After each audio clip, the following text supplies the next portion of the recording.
بسم اللہ الرحمن الرحیم المبحث الثامن فی تعریف المسند الیہ بال احوال مسند الیہ کے بارے میں بات چل رہی تھی تو مسند الیہ کے مختلف حالات تھے۔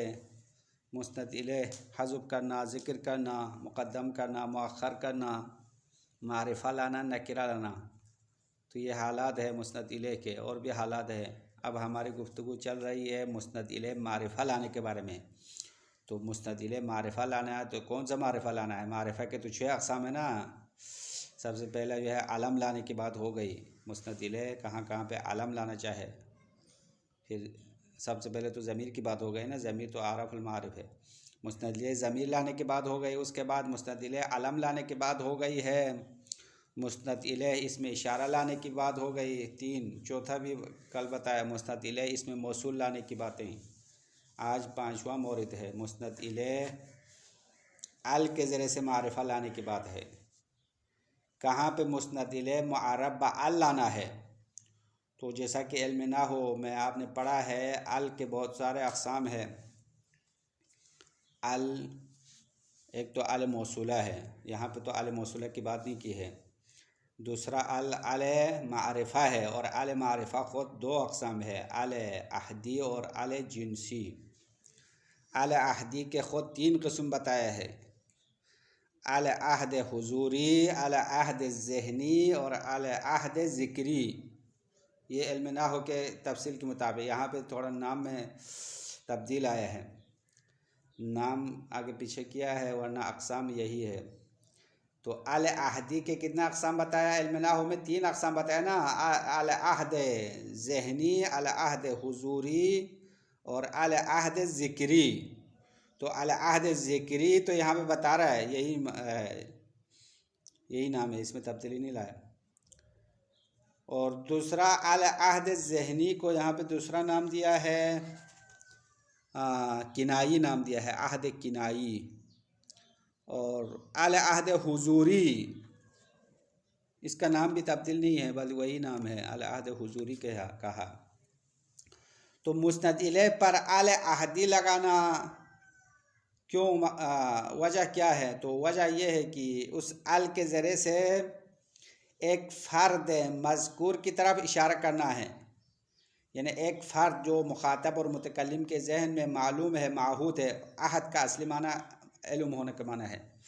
تو ایک شخص کے بارے میں یا ایک چیز کے بارے میں متکلم اور مخاطب کو پتہ ہے پہلے سے، تو وہ پتہ ہونے کی 2 حالت ہے، 3 حالت ہے۔ پتہ ہونا، یا پہلے ذکر ہو چکا ہے، مذکور ہے، اسی کی طرف اشارہ کرتے ہیں ال کے ذریعے سے، یا وہ سامنے موجود ہے، حاضر ہے، تو یہ ال عہد حضوری ہوگا، ال کے ذریعے سے سامنے والی چیز کی طرف اشارہ کریں گے۔ یا ذہن میں یا اشاروں سے پہلے معلوم ہوا ہے، واضح طور پر پہلے ذکر نہیں ہوا، اشاروں سے، کنایوں سے پتہ چلا ہے، تو اس کو ال عہد کنائی کہا ہے۔ علم نحو والوں نے ال عہد ذہنی کہا تھا۔ تو بہرحال ال عہدی لانے کے یہ 3 مقامات ہیں کہ مخاطب اور متکلم کے ذہن میں موجود شخص یا فرد کی طرف اشارہ کرنا ہے۔ اب وہ معہود ہونا، ذکراً معہود ہو، معلوم ہو، یا حضوراً معلوم ہو، یا کنایتاً معلوم ہو۔ یہ 3 صورتیں مکمل ہو گئی، اور اس کی مثالیں کتاب میں آ رہی ہے، مثال ہم نے خلاصے میں بیان نہیں کیا۔ ال عہدی کے 3 صورتوں کی گفتگو واضح ہو گئی یا نہیں ہو گئی؟ مسند الیہ ال عہد کے ساتھ لانے کی وجوہات یہ ہے، 3 وجوہات ہے۔ اس کے بعد مسند الیہ کو ال جنسیہ کے لانا، ال جنسیہ کے ساتھ لانے کی وجوہات بتا رہے ہیں۔ تو مسند الیہ ال جنسی کے ساتھ لانے کے بھی 4 مقاصد اور اغراض ہے، کیونکہ ال جنسیہ بھی 3-4 اقسام ہے۔ ایک تو ال جنسی ال حقیقیہ کہلاتے ہیں، کہ جس میں ال کا مقصد اس موضوع کے یا اس مسند الیہ کی حقیقت کی طرف اشارہ کرنا ہے، افراد سے کوئی سروکار نہیں ہے، اس کو ال حقیقیہ کہلاتے ہیں، ال جنسیہ حقیقیہ۔ تو ال لانے کا مقصد یہ ہے کہ مسند الیہ کی حقیقت کی طرف اشارہ کرنا ہے، افراد سے قطع نظر۔ دوسرا ال جنسیہ افراد کی طرف اشارہ کرنے کے لیے ہے، تو افراد مبہم کی طرف اشارہ کرنا ہے، اور اس میں خاص فرد کی طرف اشارہ نہیں ہے بلکہ ایک مبہم فرد کی طرف اشارہ کرنے کے لیے ال جنسیہ استعمال کرتے ہیں۔ تو جب ال جنسیہ فرد مبہم کی طرف اشارہ کرنے کے لائے تو وہ اسم ظاہراً معرفہ کہلائے گا، لیکن حقیقت میں نکرہ کی طرح ہے، بس اس کے ساتھ نکرہ جیسا معاملہ ہوگا۔ لفظاً معرفہ ہے لیکن معنی کے لحاظ سے نکرہ کا مرتبہ رکھتا ہے۔ یہ دو مورد ہو گیا۔ تیسرا ال جنسیہ کا ال استغراقی ہے۔ ال استغراقی کا معنی شمولیت کے لیے ہے، تمام افراد کو شامل کرنے کے لیے ہے۔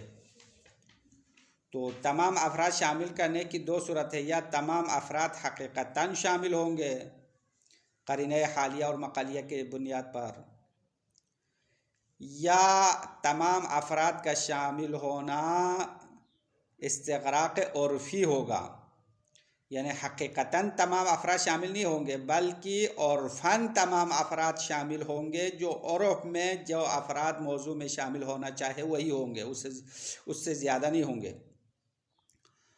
عرف عام میں موضوع کے اندر یا مسند الیہ کے اندر جو افراد شامل ہونا چاہیے وہی ہوں گے، اس سے زیادہ نہیں ہوں گے، تو استغراق عرفی ہو گیا۔ بس استغراق کے خود دو قسم ہو گیا، ایک استغراق حقیقی، دوسرا استغراق عرفی۔ بس یہ ال استعمال کرنے کے سارے مقاصد یہی ہے جو ہم نے خلاصے میں آپ کو بتا دیا، اس سے زیادہ مزید خلاصے میں ٹائم نہیں لگائیں گے، عبارت میں ساری باتیں آئے گی۔ عبارت دیکھ لو، المبحث الثامن، 8ویں بحث، فی تعریف المسند الیہ بال، مسند الیہ کو ال کے ذریعے سے معرفہ لانے کے بارے میں ہے۔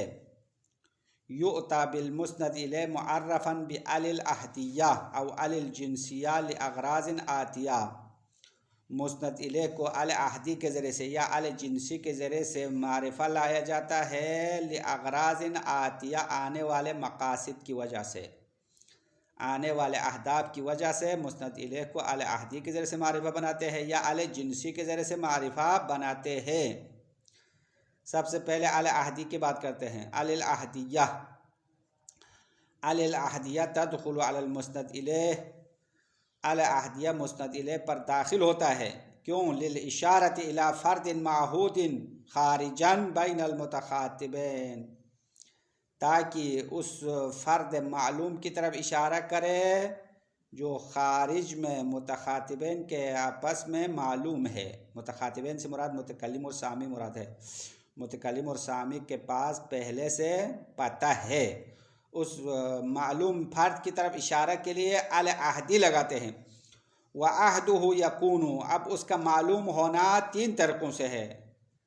فرد معہود، فرد معلوم کیسے معلوم ہے؟ تین طریقوں سے۔ نمبر 1، وعہدہ یکون اما بتقدم ذکرہ صریحا، کہ وہ مسند الیہ والا اسم پہلے صریحا واضح طور پر ذکر مقدم ہو چکا ہے، مسند الیہ کا ذکر پہلے آ چکا ہے، واضح طور پر پہلے ذکر آیا، دوبارہ اس کی طرف اشارہ کے لیے کیا لاتے ہیں؟ ال عہدی لاتے ہیں۔ بس اس ال عہدی کا نام کیا ہے؟ ال عہد ذکری کہلاتے ہیں۔ مثال دیتے ہیں، کقولہ تعالی، جس طرح اللہ کا قول ہے، قرآن کی آیت ہے، کما ارسلنا الی فرعون رسولا، جس طرح ہم نے فرعون کی طرف رسول بھیجا، فعصا فرعون الرسول، اور فرعون نے اسی رسول کی مخالفت کی یا اس کے نافرمانی کی۔ عصا یعنی نافرمانی کرنا۔ یہاں بھی شاید مثال الرسول میں ہے، الرسول میں الف لام کون سا ہے؟ ال عہد ذکری ہے۔ تو فرعون نے کس رسول کی مخالفت کی؟ الرسول یعنی اسی رسول کی جو پہلے بھیجا تھا۔ کچھ سمجھ میں آ رہا ہے نہیں آ رہا ہے؟ کما ارسلنا الی فرعون رسول، ہم نے رسول بھیجا فرعون کی طرف۔ کون تھا فرعون کی طرف بھیجا ہوئے رسول کا نام کیا تھا؟ حضرت موسیٰ۔ قرآن میں سب سے زیادہ ذکر حضرت موسیٰ کا ہوا ہے، بہت سارے سورتوں میں آیتوں میں حضرت موسیٰ کا ذکر ہے۔ تو فرعون کی طرف موسیٰ کو بھیجا، فعصا فرعون الرسول، فرعون نے اسی رسول کی عصیان اور مخالفت کی، خلاف ورزی کی۔ وَيُسَمَّى عَهْدًا صَرِيحِيًّا، اور اس کو عہد صریحی کہتے ہیں، یا اعلی عہد ذکری۔ عہد صریحی صریحی کیوں کہا؟ کیونکہ وہ مسند الیہ کا نام پہلے صریح اور واضح ذکر ہے، اس لیے اعلی عہد صریحی کہلائے گا۔ یہ تو ایک طریقہ۔ دوسرا نمبر 2، وَإِمَّا بِتَقَدُّمِ ذِكْرِهِ تَلْوِيحًا، یا مسند الیہ کا ذکر پہلے اشاروں میں ہوا ہے۔ تلویح معنی اشارہ۔ اما بتقدم ذکرہ تلویحاً، مسند الیہ کا ذکر اشارے کے ساتھ مقدم ہو چکا ہے، کقولہ تعالی، جیسا کہ اللہ کا قول ہے، وَلَيْسَ الذَّكَرُ كَالْأُنثَىٰ، مذکر مؤنث کی طرح نہیں ہے۔ اب یہ آیت جو ہے سورہ بقرہ کی آیت یا سورہ آل عمران کی آیت ہے، بقرہ کی آیت نہیں ہے۔ سورہ آل عمران میں حضرت مریم کی ولادت کے بارے میں قصہ بیان کیا ہے۔ حضرت مریم کی ماں نے، جب حضرت مریم اس کے پیٹ میں موجود تھی تو اس کی ماں نے نذر کیا کہ میں اس بچے کو پیدائش کے بعد بیت المقدس کی خدمت کے لیے وقف کر دوں گی، نذر کر لیا۔ تو اس زمانے میں بیت المقدس کی خدمت کے لیے لڑکیاں تو نذر نہیں کرتے تھے، یعنی مذکر ہونا چاہیے، بیٹا ہونا چاہیے تھا۔ اب حضرت مریم کی ماں کو تو پتہ نہیں تھا کہ اس کے پیٹ میں بیٹی ہے یا بیٹا ہے، پتہ نہیں ہے۔ جب وہ حاملہ تھی تو اس وقت انہوں نے نذر کیا کہ میں اپنے پیٹ میں موجود بچہ بیت المقدس کی خدمت کے لیے نذر کرتی ہوں۔ بعد میں پیدا ہو گئی تو بیٹی پیدا ہو گئی، تو پھر اسی مریم کو بیت المقدس کے پاس لے گئی، اور وہاں پہ اس کی پوری کہانی ہے۔ مریم مقدس کے نام سے جو ڈرامہ بنایا، دیکھا نہیں دیکھا؟ نہیں دیکھا نا؟ جو دیکھنے کی چیزیں ہیں تو آپ تو دیکھتے نہیں ہیں۔ ہاں، تو حضرت مریم کی پیدائش سے لے کر حضرت عیسیٰ کی ولادت تک پوری فلم بنایا، پوری تاریخ کا۔ تو اس کو دیکھو تو پتہ چلے گا کہ حضرت مریم کی ولادت کیسے ہو گئی، حضرت عیسیٰ کی ولادت کیسے ہو گئی ہے۔ تو یہ پوری قرآن کی آیات ہے، تاریخ ہے، ان سب کو۔ ہاں، کیا حضرت مریم تو بیت المقدس کی خدمت کے لیے اس کی ماں نے وقف کیا تھا نا، پھر بعد میں وہ بیٹی تھی، اس وجہ سے اس کے جو پادری وغیرہ تھے نا وہاں پہ عبادت کے جو کیا نام ہے، ان کے جو بڑے لوگ ہیں وہ اعتراض کرتے تھے، حضرت مریم کی توہین کرتے تھے۔ پھر حضرت مریم کے لیے جنت سے میوجات آتے تھے، اس کے لیے الگ حضرت زکریا نے کمرہ بنایا تھا۔ تو یہ سارے جو ہے ڈرامے میں دکھایا نا، وہ مریم مقدس نام تقریباً 30-35 قصوں والا جو ہے سیریل ہے، ایرانیوں نے بنایا ہے۔ ان کو دیکھو تو تاریخ کے بارے میں بھی پتہ چلے گا کیا ہوا ہے کیا نہیں ہوا۔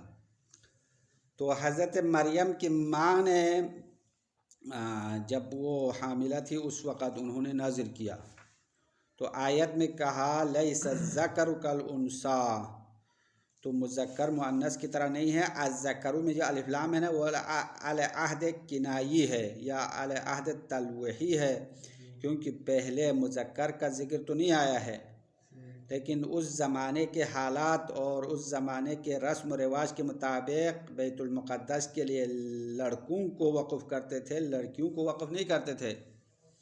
تو یہ لڑکا وقف ہونا تلویحاً اشارتاً پہلے ذکر ہوا ہے، لفظاً ذکر نہیں ہوا۔ کقولہ تعالی ولیس الذکر کالانثیٰ، مذکر مؤنث کی طرح نہیں ہے۔ فالذکر وان لم یکن مسبوقا صریحا، اگرچہ یہ الذکر صریحاً واضح طور پر پہلے ذکر نہیں ہوا، الا انہ اشارۃ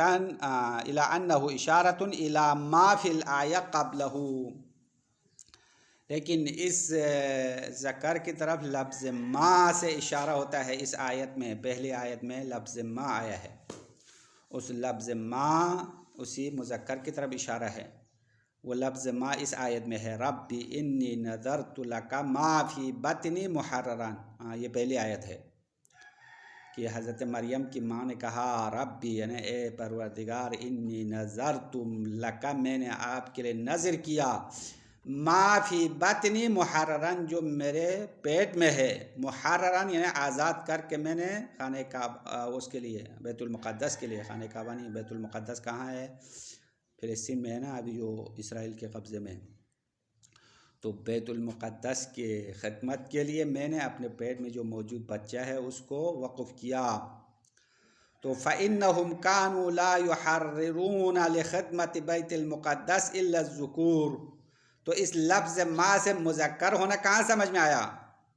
لفظ ما تو مائی موصولہ ہے، مذکر مؤنث دونوں کے لیے استعمال ہوتا ہے، یہاں پہ تو مذکر ہونا اشارے سے پتہ چلتا ہے، کیونکہ اس زمانے میں بیت المقدس کی خدمت کے لیے بیٹوں کے علاوہ بیٹیوں کو وقف نہیں کرتے تھے، ہاں بس یہی اشارہ ہے۔ فَإِنَّهُمْ، بے شک وہ لوگ، كَانُوا لَا يُحَرِّرُونَ لِخِدْمَةِ بَيْتِ الْمُقَدَّسِ، بیت المقدس کی خدمت کے لیے آزاد نہیں کرتے تھے، إِلَّا الذُّكُورَ، مگر لڑکوں کو آزاد کرتے تھے۔ وَهُوَ الْمَعْنَى بِمَا، اور یہی ما کا معنی ہے۔ وَيُسَمَّى عَهْدًا كِنَائِيًّا، اور اس عہد کو عہد کنائی کہا جاتا ہے۔ پہلے کا نام عہد صریحی ہو گیا اور اس کا نام عہد کنائی ہو گیا، کیونکہ جو پہلے مذکور چیز ہے اس کی طرف اشارتاً اور کنایتاً ذکر ہو گیا ہے، واضح ذکر نہیں ہوا۔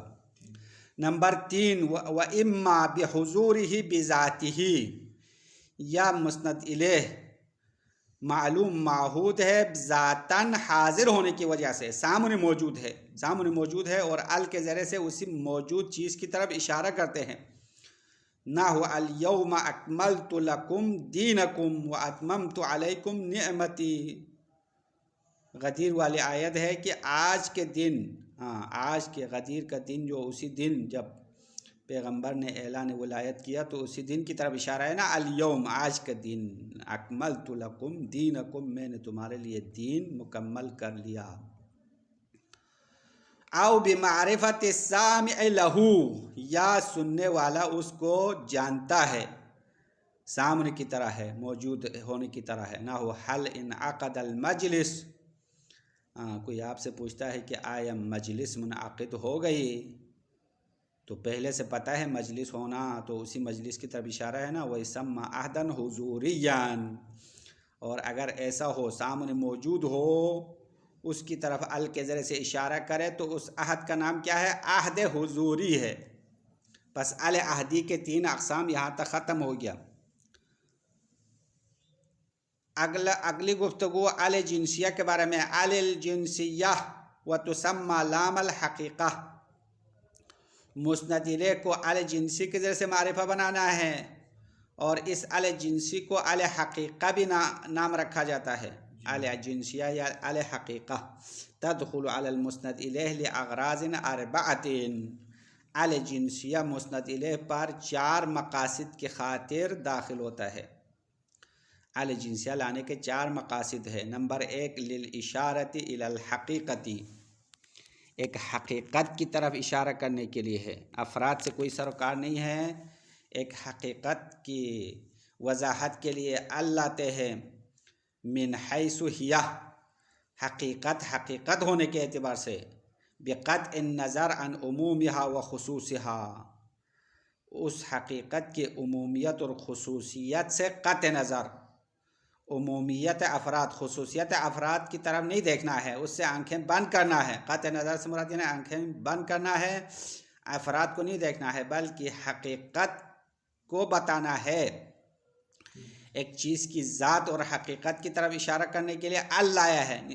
مثال دیتے ہیں، الانسان حیوان ناطق، جیسے کہ منطق والی مثال لایا ہے، انسان کی حد تام کے ذریعے سے تعریف کرتے ہیں، تو انسان کیا ہے؟ الانسان حیوان ناطق، انسان حیوان ناطق ہے۔ انسان کی حقیقت بیان کرتے ہیں، افراد کی بات تو نہیں کر رہا ہے۔ انسان کی حقیقت حیوان ناطق ہے، اور کوئی چیز نہیں ہے، حقیقت انسان، ذات انسان حیوان ناطق ہے۔ اور نحو میں عام مثال دیتے تھے، الرجل خیر من المرأة، الرجل یہاں پہ الف لام الحقیقیہ ہے، رجل کی حقیقت عورت سے بہتر ہے، ذات رجل، افراد کو چھوڑ دو، اگر افراد کو دیکھا جائے تو بہت سارے مرد جو ہے عورتوں سے بدتر ہے، لیکن حقیقت رجل اللہ نے الرجال قوامون علی النساء، قرآن کی آیت ہے کہ اللہ نے مرد کو عورتوں کا سرپرست بنا دیا ہے، اور حقیقت رجل حقیقت مرأة سے بالاتر ہے۔ یہ مثال ہے، یہاں تو الانسان حیوان ناطق والی مثال دیا۔ وَتُسَمَّى لام الجنس، اور اس لام کو لام جنس نام رکھا جاتا ہے، لأن الاشارۃ فیہ الی نفس الجنس، کیونکہ اس لام کے ذریعے سے اشارہ خود جنس کی طرف ہوتا ہے، بقطع النظر عن الافراد، افراد سے آنکھیں بند کر کے، افراد کو نہیں دیکھنا ہے، خود حقیقت اور ذات کی طرف دیکھنا ہے، اس لیے لام جنس نام رکھا۔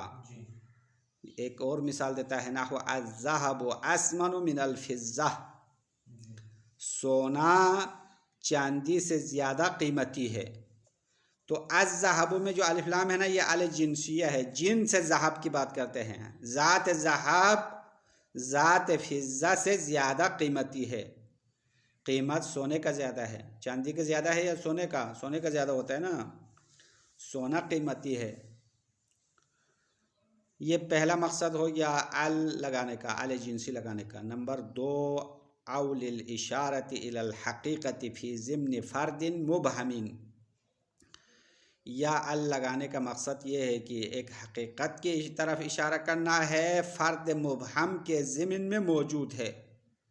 اب دیکھو، یہ پہلی صورت میں بھی حقیقت کی طرف اشارہ تھا، یہاں پہ بھی حقیقت کی طرف اشارہ ہے، فرق کیا ہوا؟ نمبر 1 2 کیوں لگا دیا؟ دیکھو یہ غور کرنے کی بات ہے۔ تو پہلے فقط حقیقت کی طرف اشارہ ہے، افراد سے قطع نظر، یہاں حقیقت کی طرف اشارہ ہے فی ضمن فرد مبہم، وہ حقیقت ایک فرد کے ضمن میں ہے، یہاں پہ ایک فرد مد نظر ہے، قطع نظر نہیں ہے، مد نظر ہے، فرد مبہم کے ضمن میں حقیقت موجود ہونے کی طرف اشارہ ہے۔ اذا قامت القرینۃ علی ذالک، جب اس بات پر قرینہ موجود ہو، قرینہ قائم ہو کہ وہ حقیقت فرد معین یا فرد مبہم کے ضمن میں ہے، معین کے ضمن میں نہیں، مبہم کے ضمن میں ہے۔ کقولہ تعالی، جیسا کہ اللہ کا قول ہے، وَأَخَافُ أَن يَأْكُلَهُ الذِّئْبُ، حضرت یعقوب کا قول نقل کیا، حضرت یعقوب نے فرمایا کہ میں ڈرتا ہوں کہ یہ یوسف جو ہے بیڑیا کھا جائے گا۔ تو یہاں پہ شاید مثال الذئب میں جو الف لام ہے نا، یہ الحقیقہ ہے، حقیقت بیڑیا فرد مبہم کے ضمن میں موجود ہے، کوئی بھی بیڑیا آ کے یوسف کو کھا سکتا ہے، تم لوگوں کے ساتھ میں اس کو کھیلنے کے لیے نہیں بھیجوں گا۔ تو یہاں پہ الذئب میں جو الف لام ہے وہ جنسی ہے، حقیقت کی طرف اشارہ ہے، وہ حقیقت فرد غیر معین میں موجود ہے۔ وَمَدْخُولُهَا فِي الْمَعْنَى كَالنَّكِرَةِ، اور ال کا مدخول، الحقیقیہ کا مدخول معنی میں نکرہ کی طرح ہے، چونکہ غیر مبہم ہے، غیر معین ہے نا، فرد مبہم ہے، فرد غیر معین ہے تو وہ نکرہ کی طرح ہے۔ فَيُعَامَلُ مُعَامَلَتَهَا، تو اس اسم کے ساتھ نکرہ جیسا معاملہ ہوگا، نکرہ جیسا سلوک کیا جائے گا، وہ معنی میں نکرہ ہے، لفظ میں معرفہ ہے ال کی وجہ سے، لیکن حقیقت میں یہ نکرہ ہے۔ وَتُسَمَّى لام العہد الذہنی، اور اسی ال کو العہد الذہنی نام دیا گیا ہے۔ تو یہ العہد الذہنی کو یہاں جواہر البلاغہ والے نے الجنسیہ کے اقسام میں سے شمار کیا، حالانکہ العہد ذہنی العہدیہ کے اقسام میں سے ہونا چاہیے۔ علم نحو کے قانون کے مطابق العہد ذہنی، العہد ذکری اور العہد حضوری، یہ تینوں تو العہدی کے اقسام بنایا ہے۔ یہاں اس کتاب کی تفصیل کے مطابق العہدی کے 3 اقسام کیسے ہو گیا؟ العہد صریحی، العہد کنائی اور العہد حضوری، ایسے بنا دیا۔ پھر العہد ذہنی کو لام جنسیہ قرار دیا۔ نمبر 3 الثالث، یعنی الجنسی لانے کے اغراض میں سے تیسرا مقصد او للاشارۃ الی کل الافراد التي يتناولها اللفظ بحسب اللغة، لانے کا مقصد یہ ہے اشارہ کرنا ہے ان تمام افراد کی طرف التی یتناولها اللفظ، ان تمام افراد کو لفظ شامل کرتا ہے بحسب اللغہ، لغت کے لحاظ سے، یعنی یہ استغراقی کہلائیں گے۔ الجنسی ہے اور استغراق کے لیے ہے، شمولیت کے لیے ہے، تمام افراد کو شامل کرنے کے لیے۔ اب تمام افراد شامل کرنا یا بمعونت قرینۃ حالیہ، قرینہ حالیہ کی مدد سے شامل کرے گا، نہ وہ عالم الغیب والشہادہ، اللہ تمام غیب کا جاننے والا ہے اور تمام شہود کا جاننے والا۔ بس الغیب اور الشہادت میں الف لام ہے نا، الاستغراق ہے، تمام افراد کو شامل کر رہے ہیں کہ غیب کی ساری چیزیں اللہ جانتا ہے، کوئی ایسی چیز ہے جو اللہ سے مخفی ہو نہیں ہے نا، ساری چیزیں اللہ جانتا ہے۔ والشہادہ، اور سامنے جو بھی چیزیں ہیں وہ سب اللہ جاننے والا ہے۔ اے کل غائب و شاہدین، عالم الغیب، الغیب الف لام کیا ہے، کل کی جگہ پر آئے گا، کل غائب و کل شاہدین، ہر غائب اور ہر شاہد اللہ جانتا ہے۔ نمبر 2، او بمعونت قرینۃ لفظیۃ، ہاں یہ پہلا جو ہے قرینہ حالیہ کی بنیاد پر تمام افراد کو شامل کیا، اب یہاں قرینہ لفظی کی بنیاد پر یعنی قرینہ مقالیہ کی بنیاد پر تمام افراد شامل کیا جائے گا، نہ ہو ان الانسان لفی خسر والعصر ان الانسان لفی خسر، اللہ نے قسم کھایا کہ زمانے کے قسم تمام انسان نقصان میں ہے، سارے انسان خسارے میں ہے۔ اے کل انسان، تمام انسان یہاں خسارے میں ہونا کہاں سے پتہ چلا؟ بدلیل الاستثناء بعدہ، اس آیت کے بعد والے آیت میں استثناء آئی ہے، استثناء قرینہ لفظیہ بن گیا ہے، الا الذین آمنوا وعملوا الصالحات کہا تو پتہ چلا کہ الانسان میں انسان سے مراد فقط 2-3 افراد نہیں ہے بلکہ سارے انسان ہیں، تمام انسان بالاتفاق نقصان اور خسارے میں ہے، الا الذین آمنوا، مگر وہ لوگ جو ایمان لائے، وعملوا الصالحات اور نیک کام کرے وہ خسارے سے باہر ہے۔ وتواصوا بالحق وتواصوا بالصبر، یا کیا ہے، حق پہلے ہے یا صبر پہلے ہے؟ سورۃ ہاں وتواصوا بالحق وتواصوا بالصبر ہے نا، کہ جو آپس میں حق کی نصیحت کرے ایک دوسرے کو اور صبر کی تلقین کرے، تو یہ لوگ خسارے سے باہر ہیں، باقی سب خسارے میں ہے۔ وَيُسَمَّى اسْتِغْرَاقًا حَقِيقِيًّا، اگر اس طرح ہو کہ تمام افراد کو شامل کرنے والا ہو تو اس کو کیا کہتے ہیں؟ استغراق حقیقی کہلاتے ہیں، حقیقتاً تمام افراد کو شامل کیا ہے۔ اب وہ شامل کرنے کی 2 حالت ہے، یا قرینہ حالیہ کی بنیاد پر شامل کرنے والا ہے یا قرینہ لفظیہ کی بنیاد پر شامل کرنے والا ہے۔ نمبر 4، آخری اغراض میں سے الجنسیہ لانے کے مقاصد میں سے چوتھا مقصد، او للاشارہ الی کل الافراد مقیداً، یا لانے کا مقصد یہ ہے کہ تمام افراد کی طرف اشارہ کرتے ہیں لیکن تمام افراد مقیداً ہے، یعنی قید کے ساتھ ہے، یعنی یہاں تمام افراد حقیقتاً نہیں ہیں بلکہ تمام افراد ہے لیکن عرفی لحاظ سے جو شامل کر سکتے ہیں وہی شامل ہوں گے، باقی شامل نہیں ہوں گے، قید کے ساتھ افراد کو شامل کرتے ہیں۔ مثال دیتے ہیں، نہ ہو جمع الامیر التجار، امیر اور حاکم نے تاجروں کو جمع کیا، وَأَلْقَى عَلَيْهِمْ نَصَائِحَهُ، اور حاکم نے، وزیر اعظم صاحب نے ان کو اپنی نصیحتیں کر لی، ان کو سمجھایا، تاجروں کو جمع کیا اور سمجھایا، نصیحت کی۔ اس مثال میں التجار میں جو الف لام ہے نا یہ استغراق ہے، اما یہاں استغراق حقیقی نہیں ہے، تمام دنیا کے تاجر تو ایک حاکم جمع نہیں کر سکتا ہے، کر سکتا ہے کیا؟ ہاں، اگر فرض کرو پاکستان کے وزیر اعظم نے تاجروں کو جمع کیا تو مطلب پاکستان کے تاجر جمع کیا نا، تو پورے پاکستان کے تاجر بھی جمع کرنا بھی مشکل ہے، بلکہ ایک شہر کے اندر تاجر جمع کیا تو اسی شہر کے تاجر جمع کیا، پھر ان کو نصیحت کی۔ بس یہاں پہ التجار میں الف لام استغراق ہے، شمولیت کا معنی ہے اما شمولیت حقیقی نہیں ہے بلکہ قید کے ساتھ ہے. اے جمع الامیر تجار مملکتہ، یہاں پہ امیر نے، حاکم نے تاجروں کو جمع کیا تو مطلب اس کے اپنی مملکت کے تاجروں کو جمع کیا، اپنے ملک کے تاجروں کو جمع کیا. لا تجار العالم اجمع، نہ ان کی پورے کائنات کے تاجروں کو جمع کیا ہو، ایسا نہیں ہے. وَيُسَمَّى اسْتِغْرَاقًا عُرْفِيًّا، اگر استغراق کی یہ شکل ہو تو اس کا نام استغراق عرفی رکھا جاتا ہے. اور الگ لگانے کا مقصد یہ ہے ان افراد کو شامل کرنا ہے جو قرینے سے پتہ چلتا ہے. بس یہاں تک ال کی باتیں ختم ہو گئی ہے. وصلی اللہ علی محمد و آلہ الطاہرین.